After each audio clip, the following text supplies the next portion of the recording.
Oh putain, on m'a rempli les suppos quand j'étais petite. Attends, tout ça, ça se filme? On va tout savoir sur Juju. C'est quoi, je vais faire la vignette, ce sera Juju et les suppos.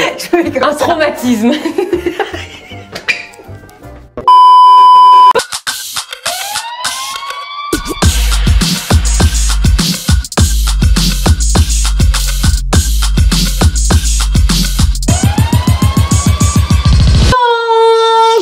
J'espère que vous allez bien, nous ça va super méga giga bien, on est au taquet.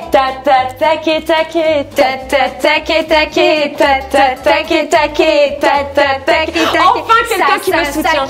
Non, je sais pas, tu es la seule à me soutenir dans cette danse là. Yoann il ose pas le dire mais en vrai il la supporte pas. C'est vrai, moi et Loïc ne la supporte plus. Mais gourmandise, je suis trop heureuse parce que déjà d'une on est dans la cuisine, de deux on est dans une journée plutôt ensoleillée. Là je suis une grosse mytho parce qu'on voit rien, qu'on est dans le noir. Mais je suis surtout contente parce que ma petite Juju est avec nous, avec moi, et qu'on se retrouve ensemble pour une vidéo très intime. Pour expliquer rapidement le concept, ce nouveau concept qui va faire la suite de plusieurs épisodes, ça va être je reçois en cuisine. Aujourd'hui je reçois Juju FitCat en cuisine. Le principe, pâtisser ensemble. Ok. On est mardi, c'est le jour de la cuisine, mais aussi et surtout s'intéresser à nos invités. Je pense que tout ça a été très clair. Si le concept vous plaît, vous pouvez d'ores et déjà exploser le compteur des pouces bleus. Si ce n'est pas encore fait, j'en doute guère, mais au cas où, vous pouvez filer là tout de suite. Non, après à la fin de cette vidéo, vous abonner à la chaîne de ma petite Juju FitCat et on va commencer cette recette. Alors le principe de cette vidéo est aussi que tu as choisi le dessert. Oui, exactement. Roxane m'a demandé de lui donner mon dessert préféré de mon enfance, genre ma madeleine de Proust. La réponse de Juju ça a été c'est-à-dire goûter, encas, dessert. Dessert quoi. La meuf bip pour la bouffe quand même. J'avoue, je me suis dit, bon, on sait jamais, je me suis dit, est-ce qu'elle veut la petite pâtisserie, est-ce qu'elle veut le truc vraiment familial, voilà. Donc du coup, ma Juju, tu as choisi le clafoutis aux pommes. Alors, je te dis la vérité, j'en ai jamais fait. Mais non. J'ai fait clafoutis cerise, j'ai fait clafoutis prune, j'ai fait clafoutis abricot, j'ai jamais fait de clafoutis aux pommes. On va faire mon premier ensemble. Dingue. Et ben en fait, pour tout te dire, le clafoutis aux pommes, c'est vraiment genre le dessert que ma grand-mère, paix à son âme, faisait le plus souvent quand j'étais petite. Et justement, à chaque fois que je parle de ça avec les gens, tout le monde me dit mais Juju, un clafoutis c'est pas aux pommes. Et moi je suis mais putain les gars, vous connaissez rien à la vie. Le clafoutis aux pommes c'est le meilleur. Moi c'est toute mon enfance, vraiment. Donc c'est exactement ce que je veux te replonger. Là, je veux que tu sentes bon, tu vois l'odeur des desserts de ta mamie. Nous sommes en place, nous allons commencer cette chit-chat cuisine, interview cuisine. Ok. Tu dois te présenter. 3, 2, 1. Bonjour, enchantée à tous, je m'appelle Justine, je suis née le 4 février 1995 dans la ville de Paris, 13e arrondissement.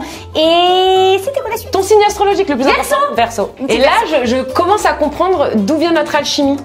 Mon frère, il est né le 3 février 92, Verseau. Mais voilà. Du coup, je me demande si t'as le même caractère que mon frère. Parce qu'il est particulièrement très relou, tu vois. Donc là, je me dis non, je suis pas relou, moi. Parce que alors t'as des choses à me dire. Justement, t'es là pour ça, on va parler. Épluchage de pommes. Alors, je retire mes bagues. Donc on va commencer par là. Juju, elle rigole pas. On va éplucher, laver, éplucher 4 pommes. Donc ça, c'est la première étape. Alors, on n'a pas besoin de les laver du coup, vu qu'on les épluche ici. Exactement. Et voilà, tu vois. Je suis.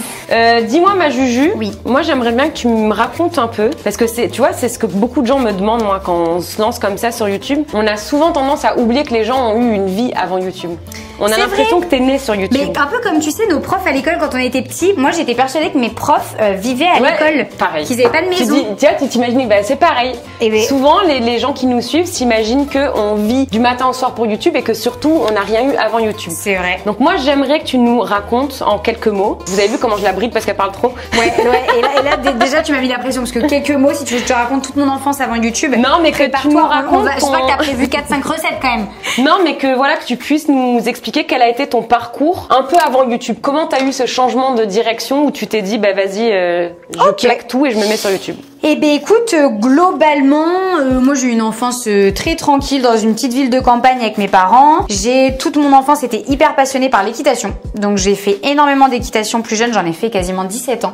Tu pourrais faire une vidéo YouTube Ouais, c'est énormément demandé sur ma chaîne. Il faut à tout prix que j'arrive à la faire, mais je veux trouver, tu vois, un bon endroit pour vraiment, parce que je faisais de l'équitation quand même, j'allais au championnat de France tous les ans. Ah ouais?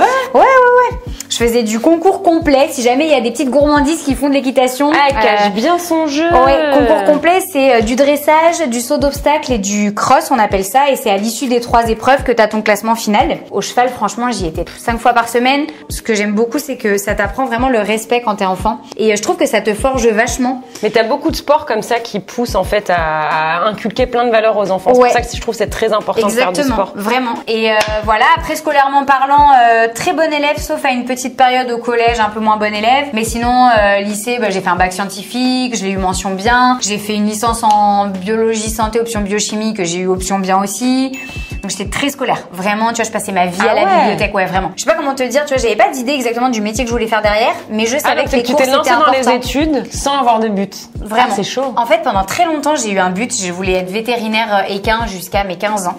Vétérinaire? Vétérinaire équin pour les chevaux, du coup. Ah, je savais même pas que ça existait. C'est-à-dire quoi, t'es véto, mais tu soignes que pour les chevaux, parce que c'est une spécialisation. Ah, égoïste, quoi. Ouais, genre, s'il y a un serpent qui vient qui est malade, tu lui dis mais non. rien à foutre. Mec, je fais que les chevaux. Alors déjà, de toute façon, les serpents, je suis pas trop fan. Voilà. Donc en fait, s'il est malade, tu te démerdes. Voilà. C'est dur aussi de faire un choix entre ta vie pro et ta vie perso. J'avais pas envie d'avoir à faire ce choix. Et quand tu te lances dans ce genre d'études-là, tu dois le faire. Mais par contre, je supportais pas les mauvaises notes. Donc tu vois, j'étais dans les premières de ma promo, tu vois, vraiment assise. Tu vois, j'avais tous mes potes à la fac, mais moi j'étais assise devant toute seule. En cours, j'étais comme ça, genre t'as même pas intérêt de t'aimer ma copie. En fait, je t'explique. Non, en vrai, j'avais cette idée de faire YouTube avant de rencontrer Thibaut. Sauf que avec mes études qui étaient hyper prenantes, c'était pas possible de faire plus qu'un compte Instagram. J'avais mon compte Instagram et c'était déjà beaucoup de travail en dehors des études. J'étais très consciente, à la différence de beaucoup, que YouTube c'est un vrai métier et que ça demande beaucoup de travail. Et je savais que c'était soit les études, soit YouTube, mais que faire les deux à fond. C'est compliqué. Enfin, à fond, oui, c'est compliqué. Voilà, c'est compliqué. Au rythme où j'étais moi en études, vraiment, tu vois, j'arrivais à 7h30 à la fac, je repartais à 20h. Mais du coup, quand t'as lancé ta première vidéo, t'étais encore en cours? Alors, je venais, en fait, j'ai eu une année entre ma licence et le début où j'aurais dû démarrer mon master de pause, où j'ai travaillé dans une salle de sport en France. Je me rends compte que je t'ai plus du tout depuis tout à l'heure. Non, mais c'est bon, Faut regarde. couper en petits morceaux. J'ai enlevé tous les trognons. On coupe en petits morceaux. Exactement, on va faire des petits cubes. Des petits cubes, c'est trop mignon ça. Fais-nous de petits cubes. Voilà. Tu sais que la première fois que je me suis abonnée à ton compte, t'avais 55 000 abonnés. Maintenant, elle a 2 millions 100 2 millions 2 millions 4. Oh, bah vas-y, c'est bon. 2 millions 4. Ouais, non mais voilà. Et toi, t'as... Ah non, mais t'emmerdes pas. Ah ouais. On va faire des gros cubes. Ah ouais. Regarde. Bébé cube. Moi, là, vous avez la douceur de Juju. Et là, vous avez la hargne de Roxane. Mais non, mais tu sais, c'est bon dans les clafoutis quand oui, non, mais t'as raison en plus. Bah, on a qu'à faire un mix. Toi, tu fais des gros, moi, je fais des petits. Vous savez, il y en aura pour tous les goûts. C'est pas mal. Tu vois, il y aura du raffiné, du grossier.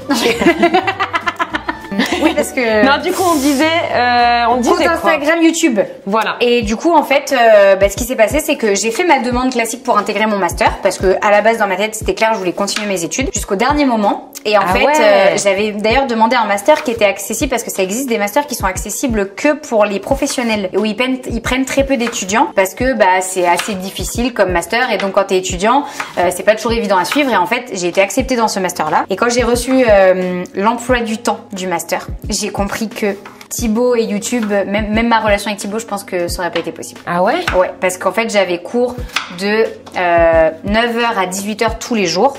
Possibilité le samedi, sauf que c'était à 2 heures de route de chez mes parents, parce qu'à l'époque je vivais en région parisienne et Paris, les bouchons, 30 km, on a pour 2 heures. Et la vie parisienne, je supporte pas, donc je me voyais pas vivre à Paris, et j'avais cours à 3 lieux différents à l'opposé de Paris. Ah bon? Ouais. Ah, c'est même pas dans une seule même pas école? Dans une seule université. Oh là là. Donc tout très compliqué, et je me suis dit ok, soit c'est le master, soit c'est YouTube, peut-être un épanouissement possible sur les réseaux et aussi dans une relation amoureuse qui démarrait à ce moment-là. Et du coup, en fait, j'ai dit à mes parents, écoutez, vous le savez, j'ai toujours été très scolaire, toujours été à fond dans mes études, faites-moi confiance, on se laisse un an. Si au bout d'un an on voit que ça se passe bien, que c'est sérieux et qu'il y a quelque chose à faire, on continue. Et si on voit que ça se passe mal, j'avais envoyé un mail au directeur de la fameuse université où je voulais aller, du master en question, pour lui dire je vous explique la situation, je veux essayer de me lancer dans la vie active à mon compte. Est-ce que si ça fonctionne pas, il y a moyen que l'année prochaine on puisse rediscuter pour une potentielle entrée dans votre master? Excuse-moi, je mange un peu de pomme. T'inquiète. Non, mais ce qui est fou, c'est que je vais faire des petits carrés. On est beaucoup de youtubeurs au final à avoir pris le risque de, tu vois, c'est un risque que t'as pris clairement. Bien sûr. Et je pense que le message qu'on peut passer, c'est ça, c'est quand vous avez une envie, si vous avez envie de vous lancer à fond dans un projet, si bien sûr vous avez les murs suffisamment solides autour de vous pour le faire, en vrai, faut le faire. Faut le faire et si ça marche pas dans tous les cas, c'est pas un échec, c'est juste que bah voilà, t'auras pas de regret, t'auras une expérience, t'auras forcément tiré quelque chose de cette expérience-là. Tu vois, même nous, ça se trouve, on est sur YouTube pendant les 10-20 prochaines années et puis à un moment donné, on aura envie de faire autre chose. 10-20 années, ce serait déjà pas mal. Ce serait déjà pas mal. Si tu tiens 10 ans encore sur YouTube, bah moi je me dis j'en ai que 3 tu vois, donc si je tiens encore au moins 10 ans ça serait cool. Déjà. Je dis pas que t'es vieille. Oui, c'est ce que tu insinues, Juju. Oui. Non mais voilà, tu vois, je me dis en vrai, bah, YouTube on s'éclate et tout, c'est trop cool. Et puis si un jour à un moment donné on doit faire autre chose, bah on aura kiffé au moins. Nous avons découpé nos pommes en petits, en petits et gros morceaux. Voilà, on a fait un mix. Mais tu vois, du coup quand tu mélanges c'est pas mal je trouve. C'est vrai non? Nous allons cuire nos petites pommes. Donc du coup. Ok. Ah, c'est chaud déjà chaud. Mais non. Ah oui, putain. Ok, donc du coup, on va mettre un petit peu de beurre dans notre poêle. Un petit peu, parce que c'est Juju, alors j'ai quand même diminué les doses. Hein. Ah ouais? Ah oui, comparé à la recette de base, j'ai quasiment fait un divisé par 2. Ah ouais. Je me suis dit, la petite Juju, là, sinon... Je suis sûre qu'en vrai, il y aurait un clafoutis healthy à faire. Mais grave. Facile, hyper cool. Mais là, tu vois, je voulais que tu aies ces odeurs-là. Oui, ok, je comprends. Tu comprends? Donc, la thématique de la recette, vraiment en mode. Vraiment les gâteaux d'enfance. Je suis d'accord. Et nos grand-mères, clairement, elles cuisinaient pas avec du beurre de coco. Ah non, alors pas trop. Ma grand-mère. Tu vois le délire? Ouais, on était sur la bonne recette de grand-mère, quoi. On va mettre nos petites pommes. Super. Nos gros et petits quartiers. Oh là là, déjà ça sent bon, ça. Putain, les pommes cuites, quand même, c'est un délire.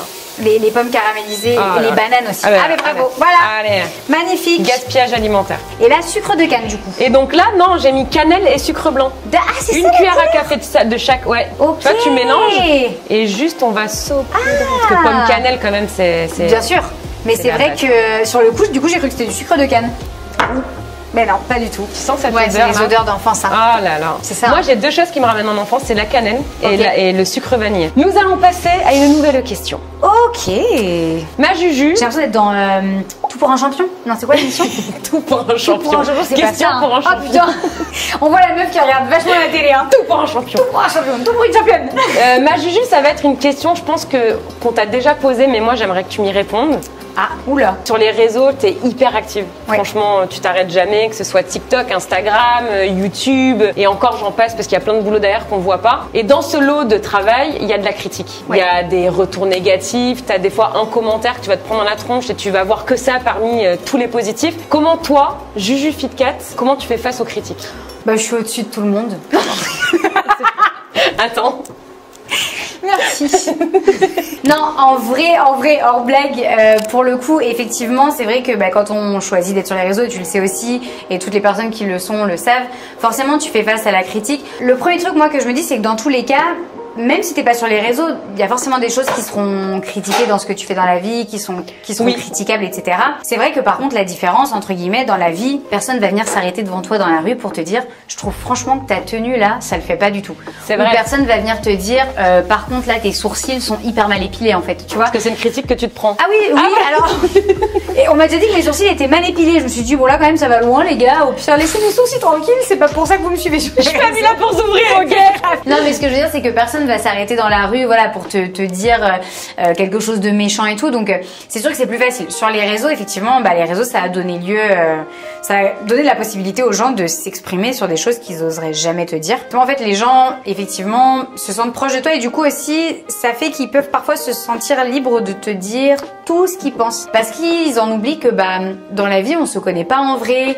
Typiquement, si à un moment, t'es dans une journée, je sais pas, où t'es triste, il s'est passé quelque chose et tout, et ben, tu peux pas, en fait, devant les gens, montrer que t'es pas bien et dire, bah non, aujourd'hui, écoutez, j'ai eu une journée compliquée, ça va pas, je me sens pas trop de faire un selfie parce qu'en fait, tout de suite, tu vas passer pour le méchant. Et très vite, tu peux être plus vite critiquable alors que quelqu'un de la télé, on va dire, ah oui, oui, bien sûr, je comprends, vous avez une journée difficile, je comprends, vous êtes en famille et tout, et voilà, on t'embêtera pas. Après, c'est vrai que la critique, moi, j'ai eu des périodes où ça a été difficile parfois d'accepter, surtout au début. Heureusement que j'étais vite bien entourée avec Thibaut qui avait l'expérience et qui est quelqu'un qui a une faculté à tout survoler. Ah oui, Thibaut, oui, on a déjà eu quelques discussions avec lui. Ouais. il s'en contrebalance. Même la personne la plus méchante et la plus nocive du monde et qui pourrait être d'une méchanceté sans nom avec lui, il trouvera toujours quelque chose de positif dans cette personne-là. Et du coup, j'essaye de prendre son recul parce que moi, j'arrive pas autant que lui. Et autant, tu vois, pendant par exemple 1 ou 2 mois, je peux passer un peu outre les critiques. Je peux me dire, ok, allez, c'est bon, ça va.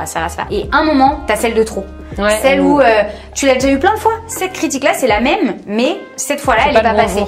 Et ça m'est déjà arrivé d'avoir envie de répondre. Et en plus, dans la vie de base, je suis quelqu'un qui a beaucoup de réparties. J'ai beaucoup de réparties, au tac, jamais méchante. Vraiment, à chaque fois que j'ai de la répartie, c'est toujours très propre, très poli, très gentil presque. Mais juste, je sais que si je te balance ça, derrière, tu pourras rien me répondre. Et sauf que ça m'est déjà arrivé d'avoir envie de le faire. Et je me suis dit, non, mais ça sert à rien. Ouais, puis même parce après, que tu perds de l'énergie, tu perds du temps. Avec la position que t'as aujourd'hui, tu peux pas. T'es l'influenceur entre gros guillemets. C'est plus délicat de répondre. Exactement. Parce que peu importe la réponse qu'on fera, ça se retournera toujours contre toi. Ce que tu lis sur les réseaux, sur ton compte, ou même peu importe ailleurs, en vrai, est-ce que cette personne-là, demain, tu la croises dans la rue, c'est ce que tu as dit au début, et est-ce qu'elle viendrait te le dire? Alors non, et le pire, moi je vais te dire, au contraire, on fait une photo. Voilà, le pire qui m'est arrivé, c'est que quand on fait des salons avec Thibaut, qu'on rencontre les gens, on fait des selfies et tous les gens derrière, tu le sais, ils te mettent en story, ils te mentionnent et tu repartages. Et ça m'est déjà arrivé du coup de repartager des gens, et quand en fait la conversation s'ouvre, je vois que 3-4 messages avant, c'était qu'une... Je te déteste machin. Sauf que le jour où ils peuvent te rencontrer, bah c'est les premiers à venir demander la photo. Et là, tu te dis, attends, mais il y a un truc là, c'est un sketch quoi. Il y a aussi ça où tu te dis finalement, faut prendre du recul parce que les premiers des fois qui sont là à te critiquer, bah seront les premiers à vouloir une photo le jour où ils te croisent ou à être gentils avec toi ou alors juste à rien dire. Et après, t'as aussi cette astuce moi que m'avait beaucoup donné mon papa, c'était, il me l'avait donné à la base bien avant que je sois sur les réseaux. Il m'avait dit, tu sais, Juju, quand tu seras dans le monde du travail plus tard, il faut que tu te dises qu'il y a toi dans le monde du travail et toi à la maison. Quand tu vas au travail, bah, tu mets en gros ce qu'il appelle mon papa une cape magique. Toutes les choses méchantes qu'on va te dire, les critiques qu'on va te faire dans ta façon de travailler, etc. Bah, tu mets cette petite cape là parce que parfois il y aura des critiques qui seront constructives, mais quand les gens ont juste envie d'être méchants parce qu'ils ont passé une mauvaise journée et tout, c'est pas toi qui as fait quelque chose. C'est juste que les gens ils ont eu une sale journée, ils le remettent sur toi. Et du coup mon père me disait, bah, en gros cette cape là elle te protège de tout ça. Quand tu arrives à la maison le soir, pouf, tu l'enlèves. Et en fait du coup tout ce qui a été méchant et qui était pas du tout justifié envers toi, bah, tu l'as pas réceptionné toi Justine. C'est resté sur la cape. Et toi, quand t'es à la maison après, tu gardes que le positif de ta journée. Et en fait, bah, ça, c'est quelque chose que j'essaye d'appliquer sur mes réseaux. Au vu de la méchanceté des fois, de ce que certains sont capables de dire, je me dis que franchement, ils doivent avoir une vie bien plus triste que moi. Et en fait, je suis presque plus malheureuse pour eux que à leur en vouloir. Parce que je me dis, c'est des gens au final qui sont en détresse, qui ont besoin d'être aidés. Et oui, surtout au vu de certains messages des fois où tu te dis, bon... ouais. Nous allons casser les œufs. Là, on s'attaque en fait. Donc, on a nos pommes qui ont cuit. Je les ai laissées de côté. Et là, on s'attaque à la... Qu'est-ce qu'il y a? C'est même pas cassé. Je l'ai défoncé. C'est n'importe quoi. Oh non. Oh putain. Ah, elle a mis les coquilles et tout quoi. Et par contre, je voudrais pas dire, mais moi, mon jaune, il est resté tout bien. Hein. Toi, le tien, il est cassé. Hein. Moi aussi, voilà. Oui, bah, ouais, mais attends, toi, t'en as que 1 sur 2. Moi, à tout moment, j'en ai 2. Hein. Attends. Hop là, voilà. Pas mal. Ok. Donc, du coup, là, on fait la crème du clafoutis, en fait. Donc, du coup, sur les œufs, on va venir ajouter beaucoup de sucre. Et encore, je t'ai dit, j'ai divisé par 2. Donc, du sucre blanc. Mais quand tu divises par 2, est-ce qu'au final, ça te donne la même quantité de recettes quand même? Ouais, mais là, c'est le sucre. Donc, en fait, ça change pas de ouf. Ok, d'accord. Ils sentent pas le vinaigre, les œufs? Non, c'est moi? Non, c'est moi. Oh, c'est moi, pardon. Bon, bref, ils sont du jour, hein. Bon, ça voilà. va être sympa, un petit clafoutis au vinaigre balsamique. Ah, j'adore. Ah, ça me rappelait mon enfance, là. Mamie. Donc, on a mis du sucre, le petit sucre.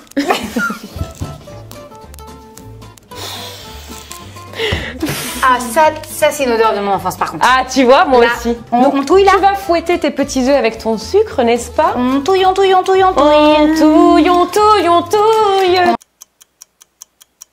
T'as vu, j'arrive à reprendre la taquet avec plein de rythme. Hein. Mais ouais. Donc après ça, on va ajouter nos ingrédients secs. Donc farine, maïzena, donc fleur de maïs. Et maïzena d'abord du coup, ouais. Peu importe. On s'en fout. Peu importe. Tu as mis la maïzena. J'ai mis la maïzena. Je mets la farine. Et vas-y, moi je touille. Et on va ajouter 1 cuillère à café de levure. Donc moi je fais à l'œil. Hein. Tu cuisines des fois des recettes à l'œil ou pas? En fait, finalement, c'est elle mon invitée. Alors, à l'œil, ça veut dire genre je pèse rien? Ouais. Mais non. Ah jamais. ouais, non. Non, c'est une erreur. Enfin, oui, maintenant, mais sans peser, c'est chaud quand même. Hein. À ton mélange, regarde, pendant que tu mélanges, on va verser avec amour. Alors, on est sur du lait, quoi, écrémé, demi-écrémé. Demi-écrémé. Du coup, il nous reste le beurre. Voilà. Bien gras. Ok. Et tu vois, il n'y en a pas beaucoup. Là, pour tout le clafoutis, j'ai mis 15 grammes de beurre. Ah ouais. Donc, ça passe. Normalement, c'était 35 grammes. D'accord. Ça faisait un peu beaucoup quand même. Du coup, ouais, et quand t'adaptes, toi, tu.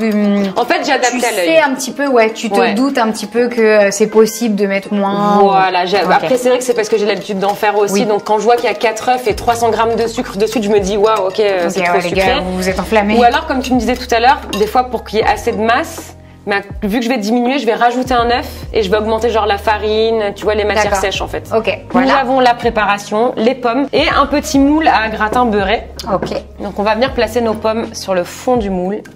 Et je te jure, là, tu sais que ça me donne trop faim. En plus, j'ai quasiment pas mangé. Ah ouais? Comment est-ce que tu réussis à concilier amour et travail, parce que clairement vous êtes dans la même situation que nous, c'est-à-dire que vous bossez ensemble et vous vivez ensemble et vous dormez ensemble et vous vous aimez.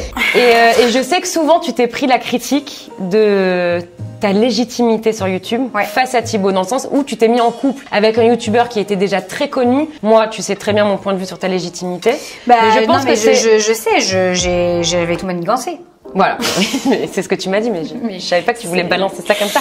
Non, mais donc du coup, ma question c'est, est-ce qu'aujourd'hui, après 3 ans sur YouTube, t'as trouvé ta place? Est-ce que tu te sens légitime? Et comment tu concilies amour et boulot? Alors, très bonne question. J'adore ça. Voilà. Non, mais c'est bien parce que si je te perturbe, c'est que la question est bonne. Ouais, je m'exprime pas souvent sur ce sujet en vrai. Pour le coup, concilier amour et travail, ça c'est la première question que je trouve intéressante. En vrai, je pense déjà qu'il n'y a pas beaucoup de couples qui sont capables de passer autant de temps que toi et Loïc ensemble, que Thibaut et moi ensemble. Faut vraiment être sûr de bien s'entendre, de beaucoup communiquer quand il y a des choses qui vont pas, quand voilà il y a je sais pas des craintes vis-à-vis de l'autre, des choses qui ont pu nous déplaire à un moment, etc. Faut se le dire, faut en parler. Nous avec Thibaut, on est tous les deux des personnes qui sommes pas du tout dans tu sais l'embrouille en mode on gueule pas du tout. On est hyper posés tous les deux. Moi, j'ai plus de caractère, c'est vrai, mais dans notre relation, on est assez calme et du coup, on est vraiment en mode communication à fond avant tout. Donc voilà, dès qu'il y a un petit truc qui nous travaille, et ça dès le début, surtout au début d'ailleurs, au début ça a été très difficile parce que la vérité c'est qu'au début Thibaut il a pensé que j'étais avec lui parce que j'avais un intérêt à être avec lui. Moi j'ai pensé qu'il était avec moi aussi parce qu'il avait un intérêt, parce qu'à ce moment-là il avait lancé les vidéos Miss in Shape. Ça faisait des donc c'était compliqué comme début de relation. Complètement, c'était hyper difficile parce que je me disais mais en fait est-ce que il est avec moi juste parce que du coup Miss in Shape en fait ça marche hyper bien. Il fait semblant d'être en couple avec moi finalement parce que ça plaît à ses abonnés. Et ça du coup vous en parliez dès le début très librement. Très vite on en a parlé très vite parce que au début on avait ces interrogations là un peu chacun de notre côté, puis très vite on s'est dit attends faut qu'on en parle parce que ça va exploser. Et lui avait cette crainte là de mais en fait ça se trouve elle m'utilise, elle est là que pour ce que je suis sur les réseaux et pour ce que je peux lui apporter. Ce qui était bien sûr complètement vrai. Exactement. Et voilà. Dès qu'elle aura ce qu'elle veut, elle se barre, tu vois. Bon. Pendant que tu parles, je verse ma crème sur mes pommes. Vas-y ma juge. Et voilà. Et du coup, c'est vrai qu'on avait tous les deux finalement des craintes un peu similaires, mais pour des raisons différentes. Et donc, il a fallu beaucoup en parler, beaucoup communiquer là-dessus. Et en vrai de vrai, les craintes qu'on a eues, au total, elles ont dû bien durer facilement 8 mois. Donc, t'imagines 8 mois de relation où de temps en temps, t'as à nouveau des craintes, tu te reposes des questions, t'aimes la personne parce qu'on était déjà amoureux, on s'aimait et tout, mais on pouvait pas s'empêcher que de temps en temps, il y ait une nouvelle crainte qui arrive en mode... tu vois, d'un coup, ça te prend comme ça et tu sais pas pourquoi. Et là, tu te dis, mais en fait, ça se trouve, non, tout est faux depuis le début. Force est de constater que ça fait plus de 3 ans et qu'à force de communication et de se rassurer l'un et l'autre sur les craintes qu'on avait chacun, ça se passe bien et on continue de fonctionner un maximum comme ça sur les différents sujets de notre vie, tu vois, de façon générale, de notre vie de couple ou de notre travail. Il y a des choses qu'on veut garder pour nous. Par exemple, c'est tout bête, mais un des trucs, et je le sais, et les gens encore aujourd'hui n'attendent que ça, c'est le bisou. Mais je trouve ça bien. Pour moi, ça relève vraiment du privé. C'est mon cocon à moi et je veux le garder que pour moi. C'est ça. En fait, je me dis, on donne déjà suffisamment de notre personne dans notre travail, on donne suffisamment de notre vie privée, pardon. voilà, on partage beaucoup de choses et il y a des petites choses, c'est tout bête, mais d'un autre côté, je me dis ouais, mais j'ai la saveur de me dire ce fameux bisou, il nous appartient. Et non, puis c'est pas débile à partir du moment où t'en as eu la démarche de te dire bah ça j'ai pas envie de le montrer voilà. en fait. Et c'est juste ça. Et en plus, je me dis, en vrai, ça vous apporterait rien du tout, les gars, de nous voir nous faire un bisou en story. Non, je vous assure, ils sont dégueulasses de s'embrasser. Non, puis je sais pas, Thibaut, il fait un truc chelou avec sa langue. Là, ah non, quelle horreur! Et après, concernant ma légitimité, c'est vrai que pendant longtemps, à force que les gens te disent, sans ton copain tu serais rien, t'aurais rien fait sur YouTube, tu te serais jamais lancé et tout. Des fois, tu te dis, attends, est-ce que c'est vrai? Est-ce que les gens ont raison? Moi, ce qui m'a aidé vraiment à me rendre compte au bout d'un moment que j'avais ma légitimité sur mes réseaux, c'est quand j'ai fait les dédicaces de mon livre. Donc, tu vois, c'était il y a seulement 1 an. Parce que, c'était la première fois que je faisais quelque chose toute seule. Et en fait, j'ai dit à Thibaut, au début, j'avais très peur. Je voulais pas presque y aller sans lui. Parce que j'étais en mode, mais j'ai jamais fait de rencontre pour toi. Et j'ai dit, si j'arrive et qu'il y a 3 personnes, je fais quoi? Genre, comment ça va se passer? Et puis en plus, quand on arrivait sur les salons avec Thibaut est quelqu'un qui a tellement l'habitude maintenant que tu sais, il arrive, il est hyper dynamique. Il est en mode, dès les gens, il crie, il me présente en criant. Du coup, moi, ça me met dans l'ambiance et direct, j'arrive à être hyper extravertie. Alors que là, t'étais seule. Voilà, là, j'étais toute seule. Et il y a encore des domaines de la vie où même si les gens sur YouTube, ils me voient à fond, il y a encore des fois des choses où j'ai beaucoup d'appréhension et ça me rend timide. Et là, tu vois, typiquement les dédicaces, littéralement, à chaque dédicace quand je suis arrivée, j'étais en mode toute, tu vois, petite juju et je disais coucou tout le monde. Parce que tu te sens pas légitime. Et voilà, et tu te sentais pas légitime. C'est ça, et j'arrivais toute recroquevillée en mode coucou, trop contente et tout, mais tu sais, avec une petite voix, genre le sourire hyper, j'avais les joues toutes rouges et j'étais hyper stressée et tout. Et du coup, c'est vrai que ça a été vraiment le truc qui m'a rassurée où en fait, les dédicaces se sont hyper bien passées. Il y avait beaucoup de gens et là où j'ai commencé aussi à prendre confiance, c'est tout bête, mais au tout début, quand les gens nous croisaient, c'était toujours oh Thibaut in shape, j'adore ce que tu fais et tout. Je pourrais avoir une photo avec toi. Ouais. Et du coup, parfois, les gens, c'était la photo qu'avec lui ou bien avec nous deux. Et en fait, petit à petit, maintenant, très souvent, 1 fois sur 2, en fait, les gens qui reconnaissent me reconnaissent moi et ils veulent une photo avec moi. Et du coup, des fois, il y en a qui disent à Thibaut, non mais je t'aime beaucoup aussi, hein, je prends pas mal, mais c'est pas avec toi que je veux faire la photo. Et du coup, voilà, toi c'est genre mode, tu vois alors qui est-ce qui a posé? Non mais en vrai, du coup, tu te dis ok, et même lui, il le prenait pas mal. Même lui, en fait, il était content pour moi parce qu'il savait que ça me prouvait que voilà, c'était pas que grâce à lui que j'en étais arrivée là et que derrière, si tu travailles pas et que tu fidélises pas ta communauté, c'est clair, tu fais ça, hein.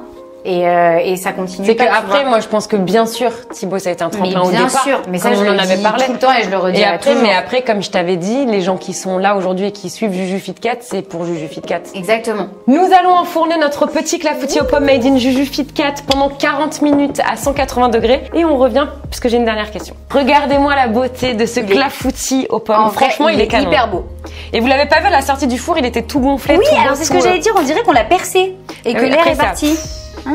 Mais ça sent vraiment bon. Ouais, franchement, je vais m'attaquer à la découpe de notre petit clafoutis. Alors, à la cuillère, t'es sereine, toi? Et c'est le clafoutis des familles. Ah, d'accord. Là, on le mange vraiment, tu vois, et on n'est pas là avec le petit couteau et tout. Ok, ça, moi, j'allais faire ça en mode carré, géométrique. Oui, mais regarde, je vais obtenir un carré.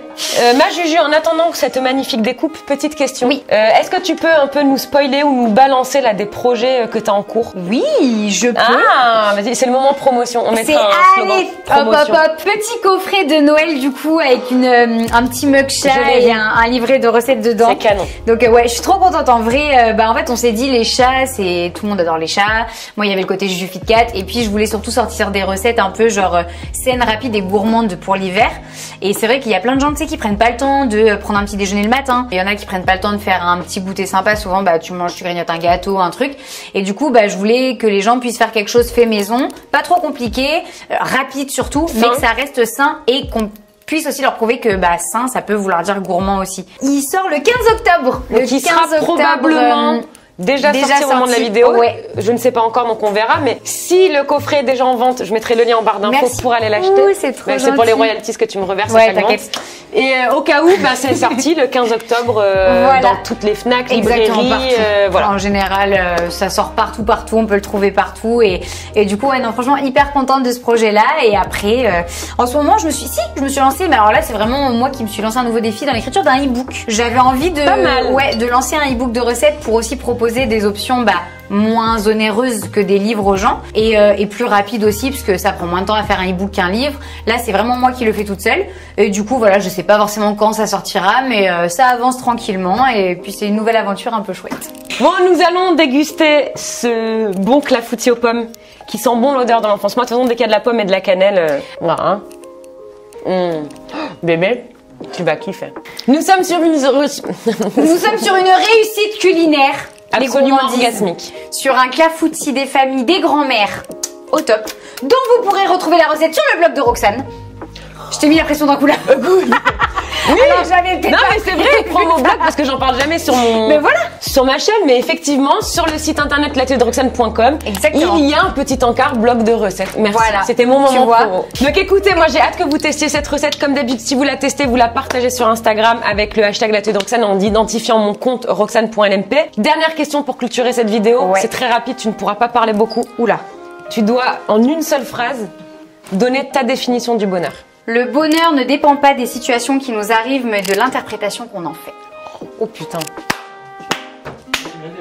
Oh oh, taquet, taquet, oh oh, taquet, taquet, oh oh, Franchement, non, en tout cas, moi, vraiment, pour le coup, blague à part, je trouve le concept il hyper est sympa. hyper cool. Faut vraiment que tu le refasses. On C'est en a hyper appris chouette. plus sur toi. Je pense qu'il faut que tu le refasses qu'avec moi, parce Ouais, que ouais, sinon je vais être un On peu le dit jalouse. pas, mais il y en aura beaucoup avec toi. On en fera beaucoup. On fera des éditions spéciales Juju Kit Kat. Donc, si vous avez des suggestions, si vous avez envie de voir d'autres invités ici, dans ce rendez-vous culinaire, faites-le moi savoir juste en dessous dans les commentaires. Ma Juju, merci beaucoup d'avoir Merci à honoré toi cette pour l'accueil. catégorie. Et on se retrouve très bientôt dans une nouvelle Vidéo. Ciao. Ciao. En plein son. Où est-ce que je le mets? Dans ton cul. Dans Dans ton zik. Si tu peux enchaîner en disant que à chaque fois tu choisis le dessert. Ah, si tu pouvais fermer ta gueule. Très bien, non mais moi j'arrive comme Regarde, des je sais idées, comment tu vois. enchaîner. Je vais dire. Ah bah elle enchaîne super bien. Sinon, on tourne, on vous emmerde pas. Non parce que là ça bosse en fait. Hein. Non, mais viens comme ça dans ma vignette, c'est- je cuisine avec Thibaut et Juju. Ah ouais. Et il pourrit mon plat.